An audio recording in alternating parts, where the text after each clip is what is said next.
Good morning guys! So makakalabas na naman kami ulit today. Kila mama lang naman guys. Doon din ako mag-aayos ng mga pang ilpapalaundry ko later para pang live. Kasi mas mabilis doon dahil pag dito third floor kami sobrang hirap. At minsan wala pa sila kuya, wala ako assistant dito. Ang hirap din talaga, may ubo pa ako. But getting better na ako guys. Yung sinasabi ko sa inyo, yung maganda kapag active yung katawan mo rin. Na nalagyan ka lang or na tamaan ka lang ng konting, alam niyo na.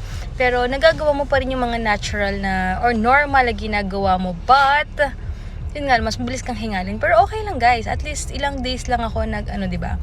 At least, tama ba yun ako? Ilang days lang naman ako naging parang hindi naman ako nag-bed rest din, dad, no? Hi daddy, good morning. Hey. Ay sus, nalinis ko na rin yung niya. Yung tahi niya. So okay naman, thank you Lord talaga. Unlike before, no, hirap na hirap tayo. Minsan may tumutulo pa dyan, no? But anyway, thank God. At ayun, maganda rin weather ngayon. So, punta kami kay mama kasi sabi ni mama magluluto daw siya ng tilapia. So, yun, doon kayo magla-lunch. Kahapon nagmang-inasal kami, nagpa-deliver kami kasi super dami, super lakas ng ulan. Tapos pinadeliver ko rin si mama ng chicken.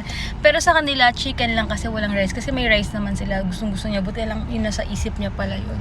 But anyway, thank you po sa mga sa mga bagong followers namin dito. Maraming pong salamat. And ayun, enjoy lang guys. And ano ba ngayon? Monday? Have a blessed Monday guys.